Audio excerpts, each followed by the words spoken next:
Mario 64 was a huge success for Nintendo and would go on to become one of the best-selling games on the N64. Naturally, work began on a follow-up which started life on the N64's add-on, the 64DD, and that right there should tell you why the game got cancelled.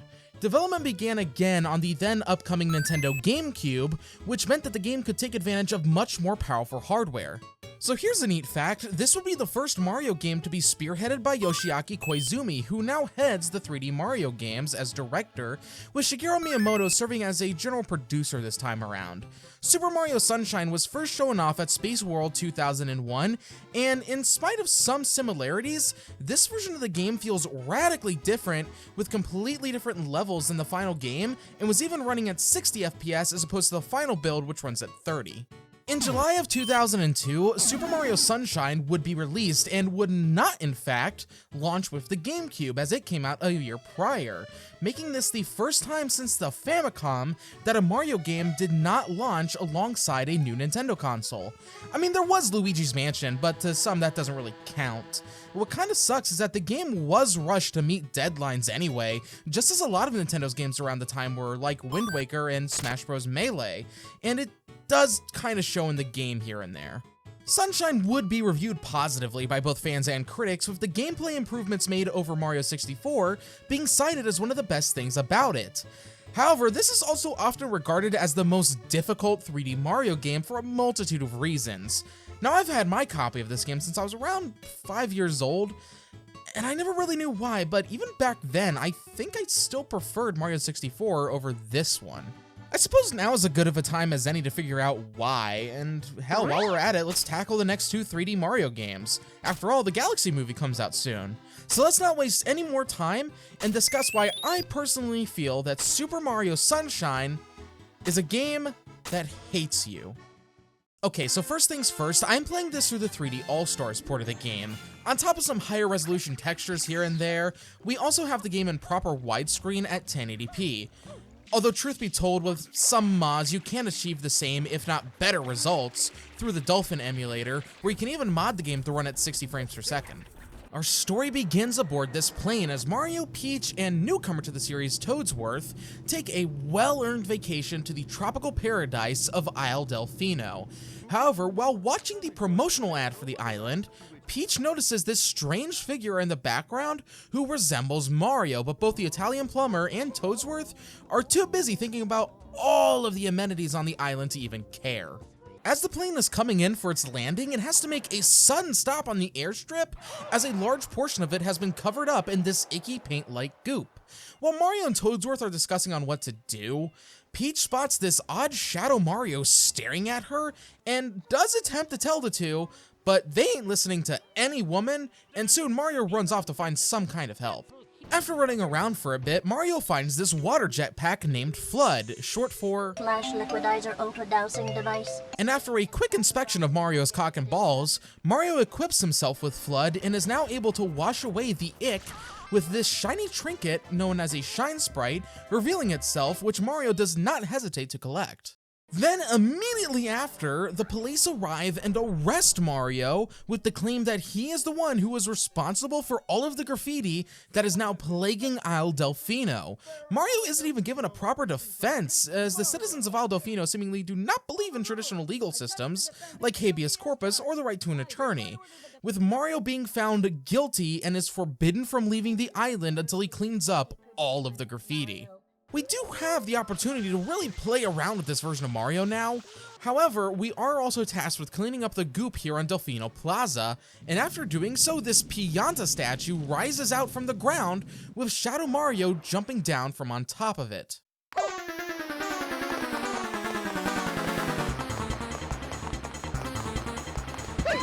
Oh, come on. After freeing Peach from Shadow Mario, we chase him down where he escapes into this portal that he painted, with us following him inside. This warps us to our first major level of the game, Bianco Hills. This provides us with our first real taste of Mario Sunshine, so let's start off by talking about Mario's controls. Now, Mario's moveset from 64 mostly returns, with some exceptions like the punch-punch-kick combo, the breakdance, crouching, and the long jump, so he's not as flexible as he once was, but this was all to make way for Flood. The glorified Super Soaker comes equipped with two modes, a spray nozzle and a hover nozzle. In order to use Flood, you press the R trigger on the controller, and this game actually does make use of the GameCube controller's analog triggers, as by pressing the R button all the way down, Mario will lock in place, allowing you to spray water at a standstill. The secondary nozzle that you default with in this game is the hover nozzle, which allows Mario to hover in the air for a few seconds, which is amazing for platforming as it allows you to gain longer air time and even be more precise with your movement, which is great since it feels like they tuned Mario's movement to be incredibly sensitive. I don't know if it's just me, but I swear that Mario can just turn on a dime now. It also probably doesn't help that Mario clings to surfaces like fucking Spider-Man. It never is really that big of an issue though, save for those few instances where Flood is taken away from you. Keep in mind though that water ain't infinite, as you gotta keep the water tank full so that you don't run out. But to be honest, running out is rarely an issue, as there's water all over the place, and if I can compliment this game on anything, this is amazing looking water. I think it looks better than some modern games today, like GTA 5. And yes, GTA 5 is still a modern game. GTA 6 isn't out yet, eat my ass. That's not all though, as later on we can unlock two additional nozzles for Flood, which replace the hover nozzle. The rocket nozzle will allow Flood to build up a massive blast of water to launch Mario high into the air. Meanwhile, the turbo nozzle will cause Flood to shoot at a continuous blast of water, which will constantly propel Mario forward at incredible speeds. These aren't permanent upgrades, sadly, but most levels do have these nozzles hidden somewhere within them, so it's not like how the caps were in Mario 64, which were only available in certain levels. Bianco Hills also gets us familiar with the mission structure of Mario Sunshine. First of all, nearly every mission is specific to itself. You can't really tackle Shine Sprites out of order like you could with the stars in Mario 64, which to me is a bit of a downgrade. If you want the red coins to appear, you have to select the red coin mission. Same goes for bosses like Petey Piranha and Gooper Blooper. And some missions will even require you to help out the citizens of Isle Delfino, these colonizing fucks, the Piantas, or have you head into these secret levels. Can we actually talk about the secret levels for a second? Because I feel like the difficulty of these things are somewhat inconsistent. Some are way easier than others, like the one in Rico Harbor, which I have never failed. Then you got Bianco Hills' Secret of the Dirty Lake, which kicked my fucking ass. Damn, Dirty Lake Secret got hands. It also doesn't help with how sensitive Mario's movement is now, and since you don't have Flood for the first time you do these levels, you can't actually correct yourself as easily. Also, shit like this can happen. Bianco Hills itself is actually a very nice level. Mario Sunshine loves the island vibe, and it absolutely shines throughout this entire game. This is a windmill village, you know, in case you couldn't tell with the wind sails and the big-ass windmill towards the back of the village. It's also populated by the Piantas, as is most of Isle Delfino, although, fun fact, it is heavily implied that they aren't actually native to the island and colonized it from the Noki, another race which is actually native to Delfino. Who knew that the Mario world had an equivalent to white people? The next level that we can visit is Rico Harbor, a port area with the scaffolding everywhere, and is also home to the most dickheaded red coin mission in the entire game. I'm serious, this mission blows because the bloopers that you have to surf on will evaporate into thin air the moment that they collide with anything, which results in a death for Mario. This game is somewhat punishing like that, you know? Other than that, Rico Harbor is actually a very fun level that also sees us slowly dismember a poor blooper by ripping its tentacles off. This game is kind of morbid. It has us do that quite a few times now that I think about it. After that is Gelato Beach, which I think is the most boring level in the game. It's just a beach with a tower near the center. This level does introduce the Cataquacks, which will launch Mario into the air harmlessly. Just be wary of the red ones, as I assume those ones actually have teeth, since they damage Mario, unlike the blue ones. Also, this level introduces El Piantissimo, who is actually just the running man from Ocarina of Time. You race him in some levels, and I do enjoy these missions, as it actually requires good enough knowledge of the level design in order to beat him. Once we come out of Gelato Beach... okay, what? Oh, god damn it. Hey Mario, look what I can do with my tongue. Oh no, he's going to a tongue punch Peach's a fuck box. We end up giving chase to Shadow Mario yet again, this time to Penis Park. That's a strange name for a place in a kid's game. I digress. We chase Mario through the amusement park when suddenly... Let my people go, thus I shall part these red seas. Oh, my Miyamoto, I'm fighting a Moses.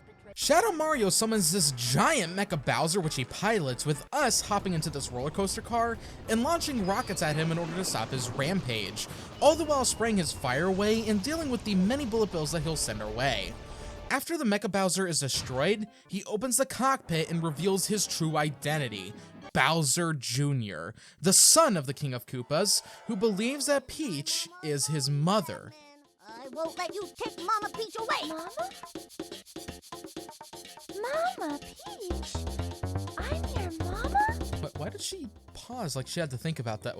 Why did she have to think about that? Did she actually fuck Bowser? Did Princess Peach take Bowser's massive spiked Koopa cock? Regardless, Bowser Jr. is able to escape with Peach to Mountain. Mountain. Okay, so we got 4 new levels to talk about, starting off with Peanut Park, which, if you ask me, is the best level in the game. I really love the amusement park aesthetic, especially the Ferris wheel, which looks so beautifully designed. I would love to see this place at night. It's also compact too, it feels like a real place. It's also in this level where you'll likely be introduced to Yoshi, who, unlike in Mario 64, is playable now. Just bring him some fruit and hop on. Yoshi still has his flutter jump and can eat enemies like before, but now he can puke up his stomach juices, which can turn enemies into platforms, and actually, depending on the color of Yoshi, the platforms will actually have different behaviors. Next up is Serena Beach, which is home to Hotel Delfino, and you know what? Scratch Gelato Beach being my least favorite. It's this level, if only because the camera doesn't want to cooperate with the hotel from time to time, and can quickly change or even get stuck on the walls. Also, I swear up and down that this level had to have been inspired by Luigi's Mansion, since both possess large houses haunted by boos. Hell, you even fight King Boo in here, allowing Mario to get his revenge on the ghostly monarch for trapping him in a painting and allowing his younger brother to get the spotlight in a good game for once. Noki Bay is a very pretty level. I know the water here is poisonous in the earlier missions, but it looks so good that I wouldn't mind drinking it up, you know, just going up to it with a big ass straw and... This level also has a very unique boss fight against this eel underwater, where you aren't actually fighting the eel itself, but rather tooth decay. My only problem with this stage is the ruins, as you need to spray water on them to expose them, and that can be a pain in the ass for something much later on. Pianta Village is the final main level of Mario Sunshine. Yeah, only 7 levels this time, less than half of what Mario 64 had. Anyway, I think this level ironically shines the best at nighttime, as it looks way better under the moonlight in my opinion, especially when the fiery red goop is involved. This level is home to the most unholy secret level in the entire game though, with these chucksters who will throw Mario across large distances, and where they throw you depends on where Mario is when you talk to them, so if you get a bad angle, then your ass is going straight to the void. In order to unlock the final area of the game, we need to play the first 7 missions of each level. Every 7th mission of each of the 7 levels will be a chase against Shadow Mario, with us needing to chase him down and spray him with water until he falls. These can range on difficulty based on level. Like, I find Rico Harbors to be the more difficult of them, because he runs along the scaffolding as opposed to, say, Pianta Village, as that level is pretty flat and open.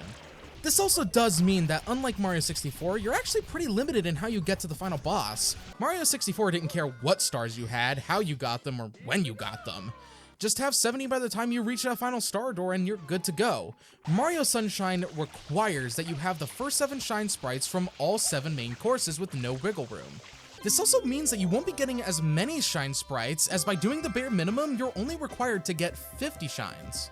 Once Mario has sprayed Shadow Mario 7 times, Delfino Plaza will be flooded thanks to Shadow Mario, with us chasing him into Mountain.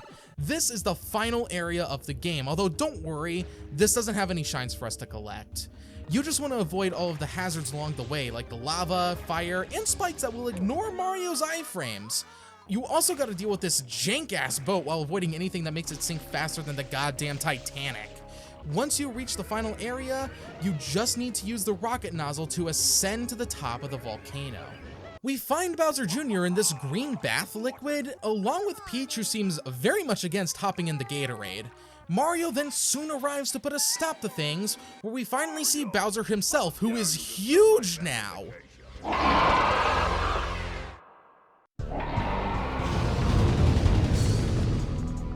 What we need to do is break the 5 points around the bathtub by rocketing into the air and ground pounding into them.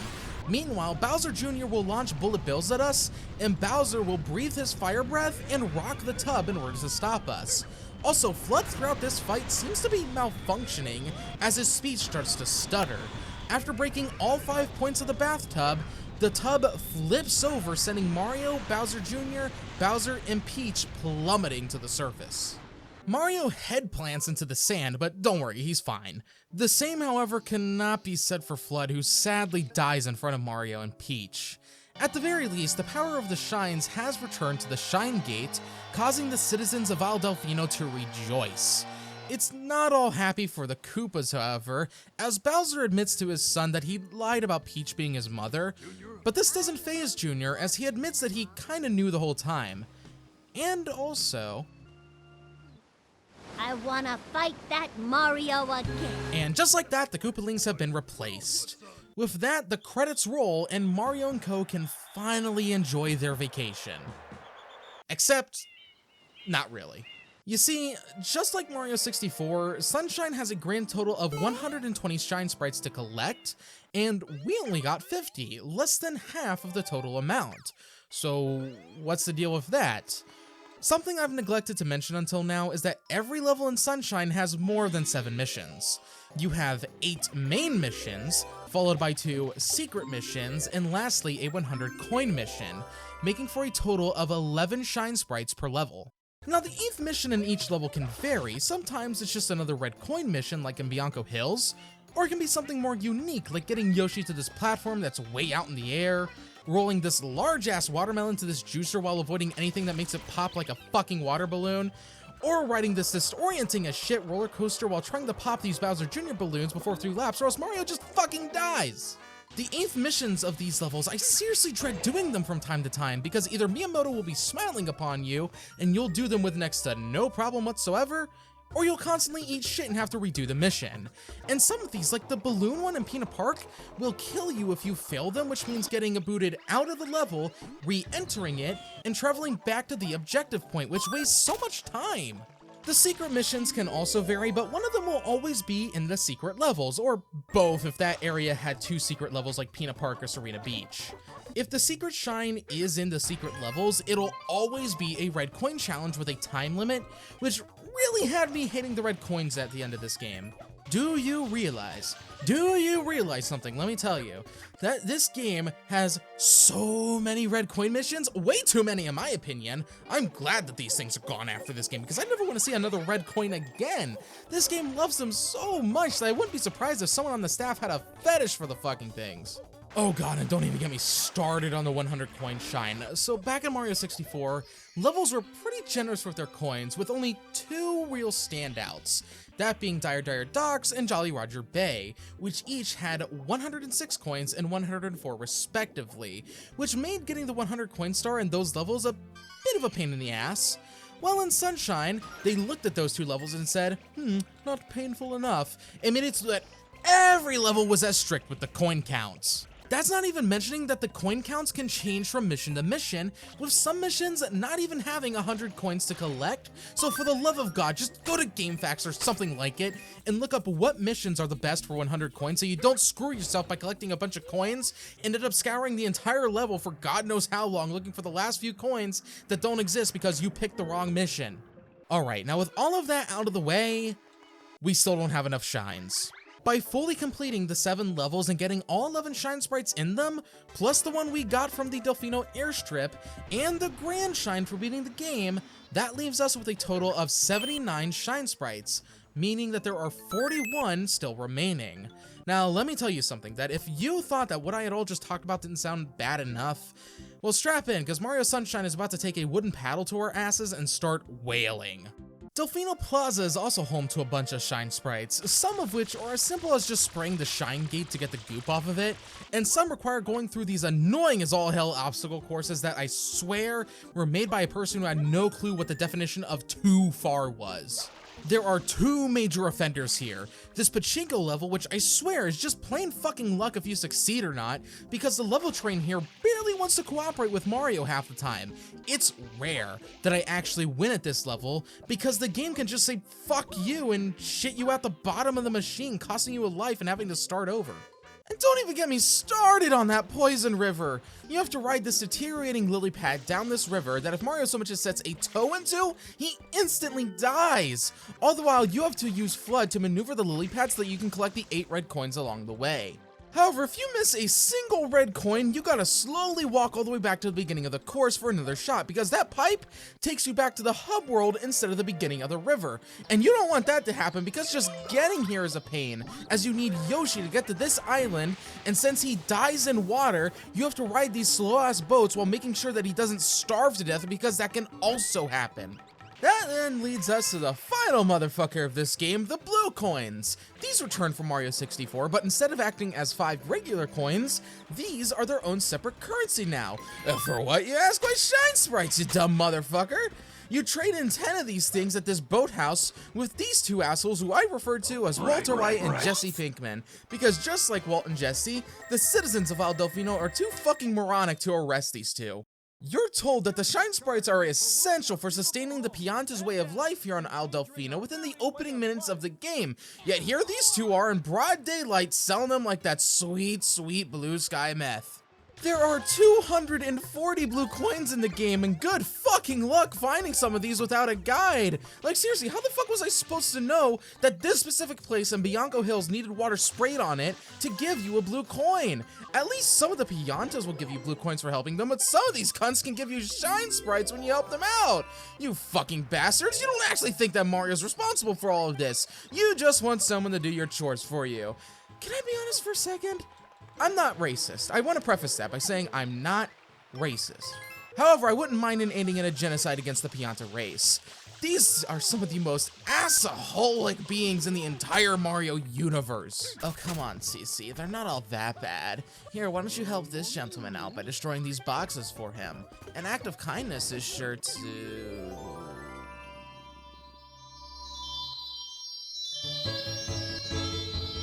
You know, I wouldn't even really have that bad of a time getting all the shine sprites in this game if it wasn't for the fact that this game feels like it's being held together with duct tape and glue. The amount of times that I clipped through stuff was so off-putting, like sometimes it was like, what? But then other times I clipped through the Bowser arena, which cost me a life, making this game feel so jank, and it's fucking jank! All of that pain, all of that misery, and for what, you might ask? Oh, you already know, don't you? You get nothing! You lose! Good day, ma'am! This postcard is the epitome of why some people just fucking hate Sunshine, because this is effectively a middle finger from the developers. Sure, you can get the Sunshine outfit from Mario, but other than that, what's the point of collecting all the blue coins, getting all the shine sprites, doing everything that this game wants you to do? What is it? A sense of pride and accomplishment? Well, I sure as shit ain't feeling no pride, and any sense of accomplishment went out the fucking window thanks to that postcard. But you know what? I never have to 100% this game again. At least that's the bright side of this whole stupid-ass journey, that at the very least, Mario can finally enjoy his vacation and tell the Piantas to go fuck themselves. Super Mario Sunshine is a game that I feel very mixed on. Like, obviously, I don't recommend 100%ing this game, because what you have to show for it, aside from a completed save file, is pretty much just the battle scars of all the shit you had to do along the way to get to that point. I also dislike the restrictions on player freedom that this game has over Mario 64. Not to mention, Mario's controls being a little too sensitive can make him a little more frustrating to control in those segments where you don't have FLUDD. Now here's the kicker, when you're just going for the bare minimum, the required 50 shines, Mario Sunshine is honestly really fun. I do at least enjoy these levels, and I love their theming way more than quite a few of the levels in Mario 64. Not to mention, FLUDD is just plain fun to use. He adds a whole new layer to the game that Mario himself lacks. If you decide to play Sunshine, play the required shines, and if you really feel like it, dip your toes into 100% and only commit if you truly feel like you're gonna like it. Well, that vacation was a bust, but at least we get to return to the Mushroom Kingdom for a few minutes, as Bowser and the Mario devs had the idea to take Mario out of this world for the next game in the series with Super Mario Galaxy. Subscribe to the channel if that sounds fun to you, and leave a like and a comment should you choose. With all of that said, have a great day or night. Peace.